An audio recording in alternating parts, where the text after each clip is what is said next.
प्रस्तुतकर्ता पतंजलि च्यवनप्राश खाएं, रोगों से लड़ने की पूरी ताकत पाएं।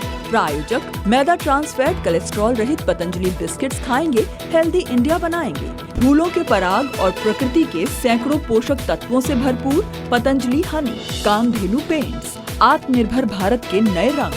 इंडिया के बड़े भैया, इसीलिए .in। Search Agarwal packers .in, the original Agarwal packers and movers. Sky decor, India's first antibacterial PVC laminates और वर्ल्ड लार्जेस्ट मूवर्स यानी Agarwal packers and movers limited. और इसकी एक ही पहचान, ये चेहरा। हफ्ते के पहले दिन बाजार में रिकॉर्ड क्लोजिंग। निफ्टी 150 अंक उछलकर पहली बार 15,300 के पार। सेंसेक्स में 610 अंकों का उछाल। बैंक और फाइनेंशियल शेयरों ने भरा जोश।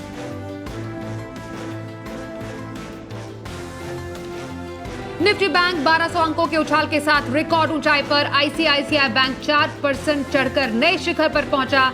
एनबीएफसी सेक्टर भी जोश में। Bajaj finance, LIC housing, MNM financial में 4 से 8% की तेजी। टाटा मोटर्स का 2025 तक जेएलआर को कर्ज मुक्त करने का लक्ष्य। लैंड रोवर के 6 इलेक्ट्रिक वेरिएंट भी उतारने की योजना।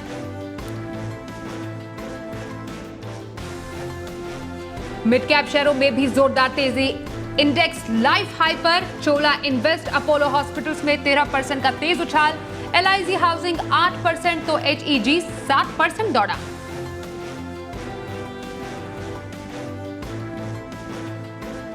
दमदार नतीजों से क्लैरियंट केमिकल्स में 15% का उछाल। दीपक नाइट्राइट 6.5% भागा, लेकिन कमजोर नतीजों से अमारा राजा 6% फिसला।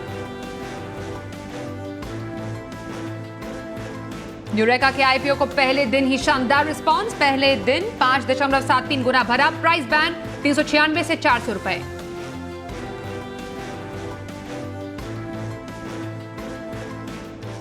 और आईओल केमिकल्स को FY22 की पहली तिमाही से आय में ग्रोथ की उम्मीद। न्यूज पर व्यूज में कंपनी के जॉइंट एमडी विजय गर्ग ने कहा, कैश सरप्लस रहा तो डिविडेंड देने पर विचार।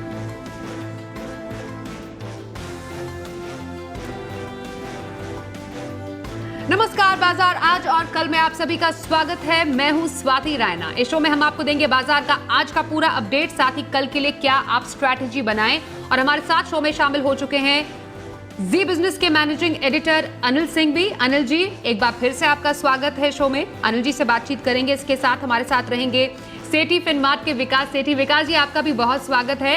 और कल की कमाई का ऑप्शन हम जानेंगे एचडीएफसी सिक्योरिटीज के वीके शर्मा जी से।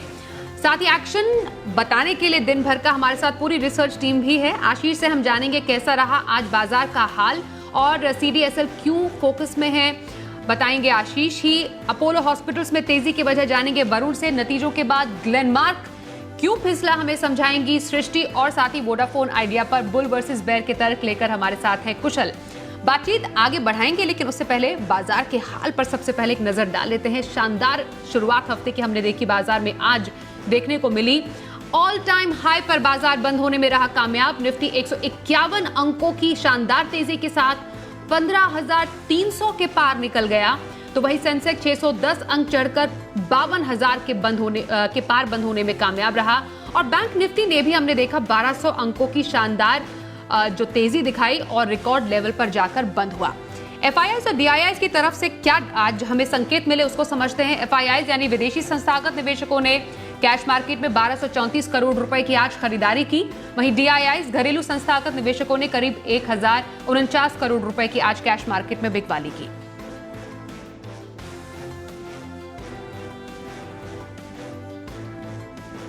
बाजार के आज के एक्शन पर बातचीत करने के लिए एडिटर स्टेक में अनिल जी का रुख कर लेते हैं। अनिल जी, आज हफ्ते की शानदार हमने शुरुआत देखी है और सेंसेक्स हो चाहे फिर निफ्टी हो, बैंक निफ्टी हो, हर कोई अपने लाइफ टाइम हाई पर ही आज जाकर बंद हुआ है। आज के कारोबार को अगर समझा जाए तो क्या है वो? भारतीय बाजारों ने आज हफ्ते की दमदार शुरुआत की और खुलते ही सीधे नए रिकॉर्ड पर पहुंचे सेंसेक्स, निफ्टी और बैंक निफ्टी। लेकिन रिकॉर्ड बनने का सिलसिला सिर्फ 9:15 तक सीमित नहीं रहा, बल्कि 3:30 तक यानी कि क्लोजिंग तक बाजार रिकॉर्ड पर रिकॉर्ड और हाइज पर हाइज बनाते हुए नजर आए और जो कुछ क्लोजिंग आज देखने को मिली वो भी ऐतिहासिक स्तर पर थी। पहली बार निफ्टी 15,300 के पार निकला भी, टिका भी और बंद भी हो पाया। सेंसेक्स पहली बार 52,000 के पार निकला भी, टिका भी और बंद भी हो पाया और बैंक निफ्टी भी 37,300 पर जाकर बंद होता नजर आया। तो ये तेजी बिल्कुल ठीक वैसी थी जैसे कि 1 फरवरी को बजट के बाद बाजार ने जोरदार उछाल दिखाया, वैसा ही दमदार उछाल आज बाजार में फिर से दिखा। रिजल्ट सीजन का ऑलमोस्ट समापन हो चुका है और सारी कंपनियों के, बड़ी कंपनियों के, ज़्यादातर कंपनियों के नतीजे आ चुके हैं और नतीजों के सीजन से बाजार बेहद खुश है। आज जो तेजी की बड़ी वजह बनी उसमें 2-3 कारण है। पहला, पिछले हफ्ते बाजार काफ़ी सीमित दायरे में वक्त बिताते हुए नजर आया, तो टाइम वाइज करेक्शन पूरा करने के बाद बाजार हल्के हो चुके थे और आज इसके लिए बढ़ने के लिए बहुत ही बेहतरीन जगह थी। दूसरी बात, जो कुछ भी डेटा है इन्फ्लेशन के, जो 4% के आसपास की महंगाई दर आई, उससे बाजार में और बैंकिंग शेयर में बड़ा जोश आया कि अब जल्दी से ब्याज दरें बढ़ने का या फिर थोड़ा सा जो कॉशियस व्यू बन सकता था आरबीआई का, उसका खतरा टल गया है। तीसरी बात, ग्लोबल मार्केट से थोड़े से डाउ फ्यूचर से बेहतर संकेत आते हुए दिखे, वहाँ पर 150 पॉइंट की मजबूती थी, वो भी जोश भरने का काम करती हुई नजर आई। और चौथा ये कि थोड़ी सी पोजीशंस हल्की हो चुकी थी और हल्की पोजीशन के बाद बाजार के लिए बढ़ना काफ़ी आरामदायक रहता है। तो ऐसे में इन सारे फैक्टर्स के चलते बाजार में आज ज़बरदस्त जोश दिखा और पूरी दुनिया भर के बाजारों में सबसे बेहतरीन प्रदर्शन करने वाले हमारे बाजार थे और सबसे बेहतरीन प्रदर्शन करने वाला इंडेक्स बैंक निफ्टी रहा। तो ओवरऑल हफ्ते की बेहद दमदार शुरुआत और ऐतिहासिक स्तरों पर रहे आज बाजार।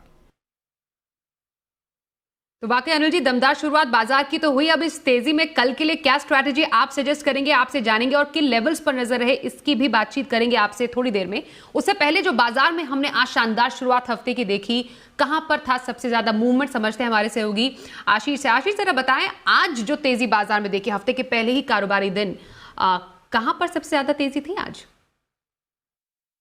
देखिए, हफ्ते की शानदार शुरुआत हुई। निफ्टी बैंक और सेंसेक्स तीनों इंडाइसेस में रिकॉर्ड स्तर पर क्लोजिंग देखने को मिली और देखिए बाजार में अक्रॉस पार्टिसिपेशन देखने को मिल रहा है। मिड कैप इंडेक्स में भी अगर आप देखें तो दिन के दौरान ठीक ठाक तेजी देखने को मिली, लेकिन आउट परफॉर्मेंस देखा गया निफ्टी बैंक की तरफ से। आखिरी 1.5 घंटे में अगर आप देखें तो बढ़िया तेजी देखने को मिली। 1300 से ज़्यादा अंकों की तेजी निफ्टी बैंक में रही। निफ्टी और सेंसेक्स लगभग 1% की तेजी के साथ बंद हुए, लेकिन बाजार का जो मूड माहौल है बेहद पॉजिटिव नजर आया। स्टॉक स्पेसिफिक एक्शन की बात कर लेते हैं और सबसे पहले वो स्टॉक्स जो हमने आपको जी बिजनेस पर बताए थे। देखिए, एक्सिस बैंक बैंकिंग स्टॉक्स ने आज बाजार को लीड किया और यहाँ पर देखिए स्टॉक आपको सिमीजी ने बताया था, सिमीजी ने आपको टाटा मोटर्स बताया था। वहाँ पर मैनेजमेंट की तरफ से काफ़ी बढ़िया हाईलाइट्स भी आते हुए दिखे। श्रीराम ट्रांसपोर्ट फाइनेंस, हमारे ढेर सारे एक्सपर्ट्स ने स्टॉक आपको बताया, बढ़िया तेजी यहाँ पर देखने को मिली। L&T फाइनेंस, वागले जी ने बताया, M&M फाइनेंस भी स्टॉक आपको बताया था और यहाँ पर भी देखिए बढ़िया तेजी देखने को मिली।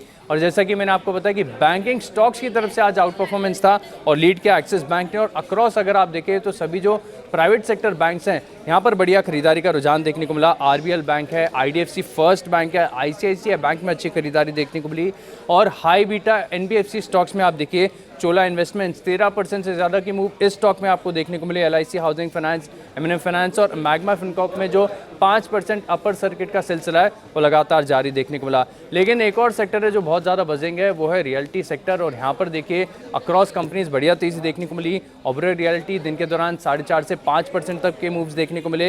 हेमिस्फीयर प्रॉपर्टी 97 के स्तर से स्टॉक हमने आपको लगातार बताया, देखिए 200 के पार ये स्टॉक आज निकला। फिनिक्स मिल्स, DLF में भी अगर आप देखें तो अच्छे रेजिस्टेंस के ऊपर क्लोजिंग देखने को मिली। लेकिन मेटल स्टॉक्स में कमजोरी आज साफ नजर आई। ये स्टॉक काफ़ी ज़्यादा चल भी चुके हैं। Tata steel, Hindustan zinc, NALCO, JSW steel में देखिए तो ज़्यादा गिरावट नहीं थी, लेकिन ऊपरी तरफ से अगर आप देखें तो प्रॉफिट बुकिंग के संकेत देखने को मिले। और फार्मा स्टॉक्स में भी अगर आप देखें तो हल्की सी एक मुनाफा वसूली देखने को मिली। कॉन्कॉल हाईलाइट्स के बाद ग्लेनमार्क में सेलिंग प्रेशर देखने को मिला। डॉक्टर रेड्डीज, आयोल केमिकल्स और ग्लैंड फार्मा हल्की गिरावट के साथ बंद हुए।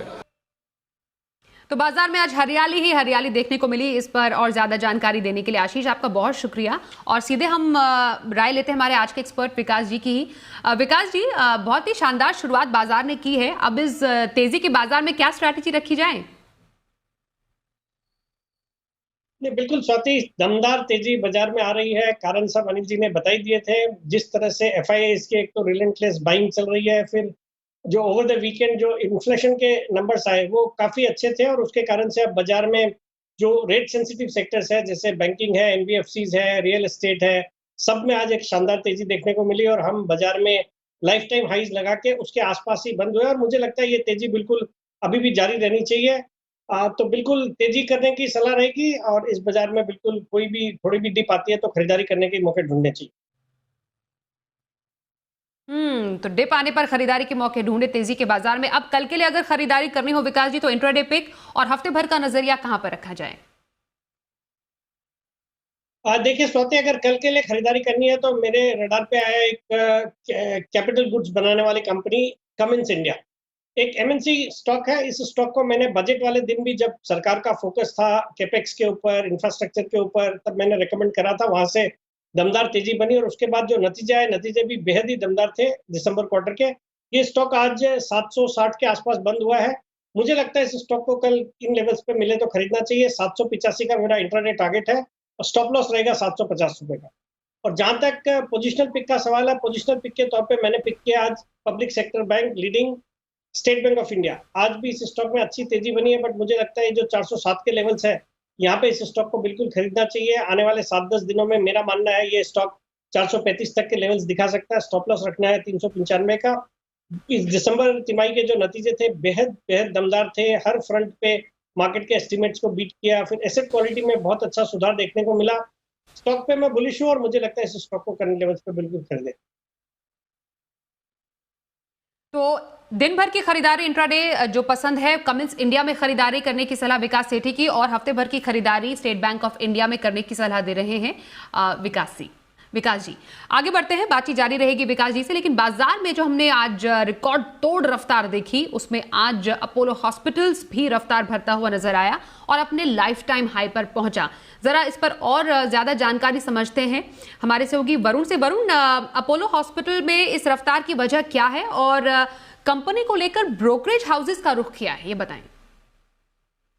देखिए, अपोलो हॉस्पिटल के स्टॉक में आपको जो जोरदार तेज़ी देखने मिली, उसके काफ़ी सारे कारण हैं। उसमें सबसे बड़ा कारण तो इस कंपनी के नतीजे हैं।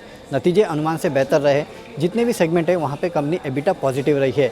इसके अलावा इस कंपनी के प्रति ऑक्यूपाइड बेड औसतम आय जो है उसमें अच्छा खासा सुधार देखने मिला है।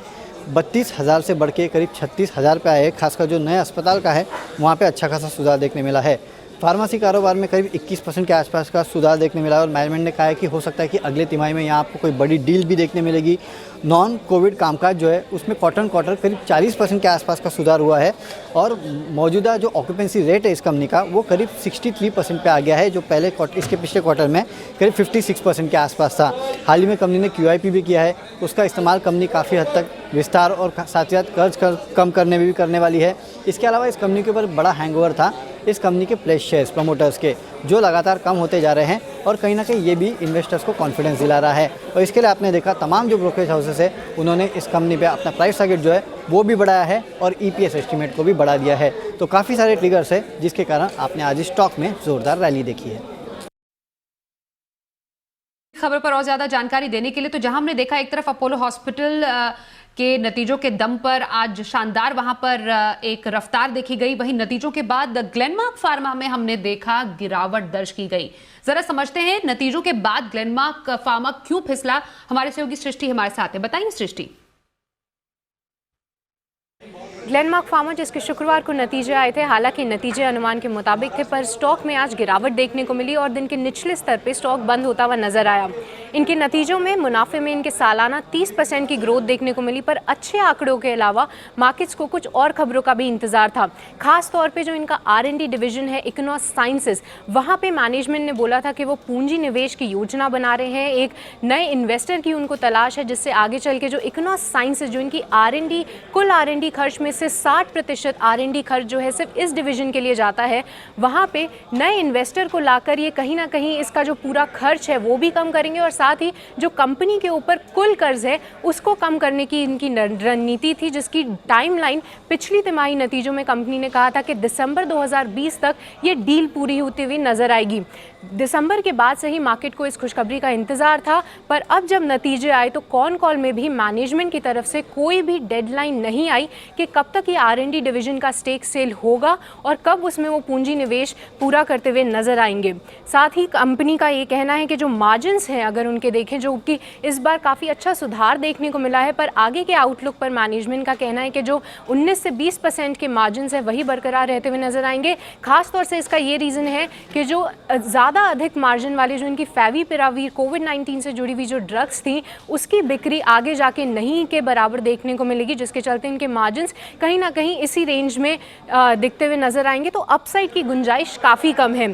साथ ही जो नतीजे थे वो अनुमान के मुताबिक थे। हालांकि घरेलू आय में काफ़ी अच्छी ग्रोथ देखने को मिली, पर इनकी US आय अगर देखें तो वहाँ पे सालाना आधार पर करीब 2.5% तक की गिरावट देखने को मिली, क्योंकि जो कहीं ना कहीं उनका जो डर्मा बिजनेस है वहाँ पे प्राइस को लेकर कहीं ना कहीं अभी दबाव बरकरार है, जिसके चलते गिरावट है। और साथ ही अगर लैटिन अमेरिका का भी कारोबार देखें तो वहाँ पे भी करीब 18% की सालाना डी ग्रोथ देखने को मिली, जिसके चलते इनके नतीजे कहीं ना कहीं मिले जुले कह सकते हैं। तो इन सभी तौर के चलते आज ग्लेनमार्क फार्मा में गिरावट देखने को मिली।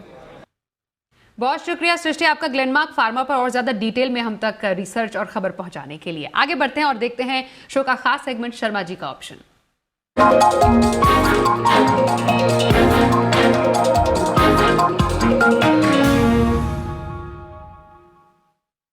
HDFC सिक्योरिटीज के बीके शर्मा से बात करते हैं। शर्मा जी, बहुत स्वागत है आपका, और बताएं अब हफ्ते के पहले कारोबारी दिन, अब अगले दिन के लिए कौन सा बम्पर कमाई का ऑप्शन बताएंगे आप? स्वाति जी, आपको और इस सेगमेंट के सभी दर्शकों को मेरा नमस्ते। तो दो स्टॉक जो लेकर आया हूँ, एक तो है स्टेट बैंक ऑफ इंडिया और दूसरा है टाटा मोटर्स। दोनों ही हमारे निफ्टी के कॉन्स्टिट्यूएंट्स हैं और बैंक निफ्टी SBI की जोर पे काफी आगे चल रहा है और जो फाइनेंशियल सर्विसेज इंडेक्स है वो भी बहुत अच्छा कर रहा है इसके चलते हुए। तो एक फ्रेश ब्रेकआउट देखने को मिला है स्टेट बैंक ऑफ इंडिया में। तो यहाँ पे मेरी सलाह ये है कि 410 की फरवरी की कॉल खरीदी जा सकती है, जो अभी क्लोज हुई है 14 रुपए पे। उसको स्टॉप लॉस रखिए 9 रुपए और टारगेट रहेगा आपका 22 रुपए। स्टेट बैंक ऑफ इंडिया अपने 52 वीक हाई पे है और यहाँ से ऊपर जाने की छलांग लगाने को तैयार है फर्दर। टाटा मोटर्स दूसरा स्टॉक है जो अपने 52 वीक हाई से तो लो है, लेकिन फिर भी वो एक कंजेशन से बाहर निकला है। फरवरी 340 की कॉल यहाँ पे ली जा सकती है, वो भी कोइंसिडेंटली 14 रुपए पे ही है। तो आप उसको खरीदें, स्टॉप लॉस रखें 10 रुपए का और टारगेट रहेगा आपका 21 रुपए। दोनों ही स्टॉक आज 3.5% SBI और 2.5% टाटा मोटर्स ऊपर बंद हुए हैं। तो ये स्टॉक आप ऑप्शन खरीदें और ये 4 या 5 दिन से ज्यादा इसको कैरी फॉरवर्ड न करें, या तो स्टॉप लॉस हो जाएगा या टारगेट, और अगर कुछ भी ना हो तो निकल जाएंगे स्टॉक से, ऑप्शन से। धन्यवाद और जय हिंद। चलिए, तो हमने जाना शर्मा जी का ऑप्शन कॉल। अब कल के लिए एक और ऑप्शन स्ट्रैटेजी हम जानेंगे। हमारे साथ ब्रेक के बाद शामिल होंगे kiranjadhav.com के आशीष खेलकर, उनसे बातचीत करेंगे एक छोटे से ब्रेक के बाद।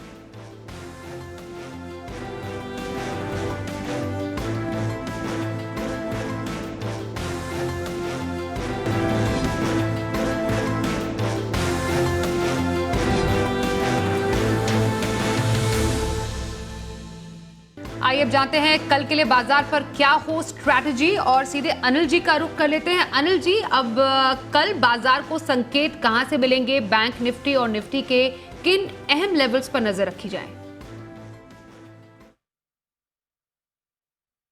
जहाँ तक कल के बाजारों का सवाल है, अब बाजार के लिए सपोर्ट लेवल बहुत ऊपर की तरफ शिफ्ट होते हुए दिख रहे हैं। वैसे आज रात अमेरिकी बाजार रहेंगे बंद, डाउ फ्यूचर्स लगभग 150 पॉइंट ऊपर थे, तो उस लिहाज से आप ये कह सकते हैं कि ग्लोबल मार्केट्स का मूड माहौल अच्छा है। यूरोप में लगभग 1% की तेजी होती दिखी। तो कल के डाउ फ्यूचर्स और एशियाई बाजारों का रुझान तो हम जरूर देखेंगे, लेकिन भारतीय बाजारों के लिए ट्रेंड साफ है। अगर डाउ फ्यूचर्स कल भी मजबूत रहा तो हम मजबूत खुलेंगे, और अगर कमजोर हुआ तो जहां खुलेंगे वहां से फिर से बढ़ने की कोशिश करेंगे, यानी बाय ऑन डिप्स का मार्केट। और जो रेंज है, जो सपोर्ट है बाजार के लिए, ऊपर की तरफ शिफ्ट होता हुआ दिख रहा है। अब जो आपके लिए सपोर्ट का काम करेगा वो है 15,125 से 15,175 की रेंज। निफ्टी पर कल आपके लिए मजबूत सपोर्ट के तौर पर काम करेगी और ऊपरी स्तर पर 15,500 के आसपास 25-50 पॉइंट ऊपर नीचे गिन लीजिए, वहाँ तक जाने की तैयारी निफ्टी की होती दिख रही है। बैंक निफ्टी का जहाँ तक सवाल है 35,500 35,600 के आसपास बैंक निफ्टी ने अब मजबूत सपोर्ट बनाया है और ऊपरी स्तरों पर 38,000 की तरफ बैंक निफ्टी की जाने की तैयारी होती दिख रही है। तो बैंक निफ्टी में बड़ा ब्रेकआउट आया है और सपोर्ट लेवल इसीलिए थोड़ा दूर है, लेकिन ऐसा लग रहा है ज़बरदस्त एक्शन बैंकिंग शेयरों में बरकरार रहेगा। NBFCs मजबूत रहेंगे और सेक्टोरल चर्निंग जो बाजार में होती है कि कभी कोई सेक्टर वो भी आगे होते हुए नजर आएगा। तो ओवरऑल मूड माहौल बाजार का बेहद पॉजिटिव है और इस मूड माहौल में आज की अच्छी तेजी के बाद कल आपको मिड कैप और स्मॉल कैप शेयरों में भी भरपूर एक्शन देखने को मिलेगा, वहां पर भी शानदार तेजी होती दिखेगी और वहीं पर ट्रेडर्स को फोकस करना चाहिए। शुक्रिया अनिल जी हमारे साथ शो में शामिल होने के लिए और कल के लिए बाजार पर स्ट्रैटेजी बताने के लिए। आइए अब बढ़ते हैं आगे और देखते हैं कल का ऑप्शन।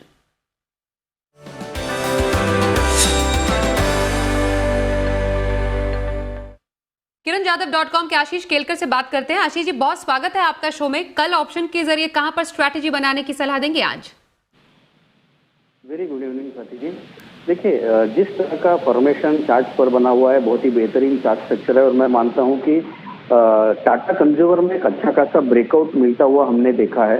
तो टाटा कंज्यूमर में खरीदारी करने की मैं सलाह देना चाहता हूं। ये जो स्टॉक है ये फ्यूचर में भी हम ट्रेड कर सकते हैं या हम ऑप्शन में भी इसमें ट्रेड कर सकते हैं। पहले मैं ऑप्शन के बारे में बताऊंगा।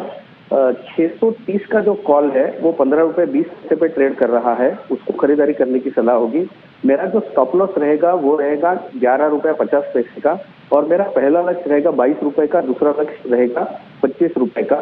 तो टाटा कंज्यूमर का 630 का कॉल ऑप्शन खरीदारी करनी चाहिए। फ्यूचर में अगर किसी को ट्रेड करना है तो स्टॉप लॉस 618 का रहेगा, पहला लक्ष्य 635 का, दूसरा लक्ष्य 640 का। जी बहुत शुक्रिया आशीष जी, आप हमारे साथ शो में शामिल हुए और कल के लिए ऑप्शन स्ट्रैटेजी आपने सजेस्ट की। अब शो के अंत में विकास जी आपसे समझेंगे, लंबी अवधि की खरीदारी करनी हो तो इन्वेस्टमेंट पिक आप कौन सी बताएंगे आज? बिल्कुल स्वाति, लंबी अवधि के लिए जो स्टॉक आज रेकमेंड करने जा रहा हूँ मेरा पसंदीदा स्टॉक है। कंपनी का नाम है ITC। इस स्टॉक को मैंने दिवाली वाले दिन भी मुहूर्त ट्रेडिंग के दिन इस साल के लिए पिक किया था, 185-90 के लेवल्स पे रेकमेंड करा था। अब ये 217-18 के लेवल्स पे ट्रेड होता है। एक जबरदस्त कंपनी है, फंडामेंटल्स बहुत ही अच्छे हैं, नतीजे भी इस क्वार्टर के अच्छे नतीजे थे। बट सबसे अच्छी बात है कि वैल्यूएशन के लिहाज से अपने पीयर्स के कंपैरिजन में बहुत ही सस्ता है ये स्टॉक और एक अच्छी डिविडेंड यील्ड है अराउंड 4.5% की। और ऐसे भी अटकलें हैं बाजार में कि इसमें इसके जो बाकी के बिजनेसेस है सिगरेट के अलावा, जैसे एग्री बिजनेस है, FMCG बिजनेस है, होटल का बिजनेस है, पेपर का बिजनेस है, इनका आने वाले क्वार्टर्स में, आने वाले दिनों में डीमर्जर हो सकता है या फिर जिस तरह के वैल्यूएशन है कंपनी कोई बायबैक भी अनाउंस कर सकती है। मुझे लगता है इस स्टॉक को ये जो 215-20 के लेवल्स पे मिल रहा है यहाँ पे खरीदारी करनी चाहिए और आने वाले 9 से 12 महीने में 300 रुपए तक के लेवल्स बिल्कुल इस स्टॉक में देखे जा सकते हैं। तो लंबी अवधि की खरीदारी ITC में करने की सलाह विकास सेठी की। विकास जी बहुत शुक्रिया, आप शो में शामिल हुए आज हमारे साथ और साथ ही हमारे तमाम सहयोगियों का भी शुक्रिया हम तक एक्सक्लूसिव खबर और रिसर्च पहुंचाने के लिए। इसी के साथ आज के शो में बस इतना ही। वक्त एक छोटे से ब्रेक का हो गया है, पर जी बिजनेस पर जरूर देखिए मार्केट का लाइव एक्शन सुबह 7 बजे से। बने रहिए हमारे साथ, देखते रहिए जी बिजनेस।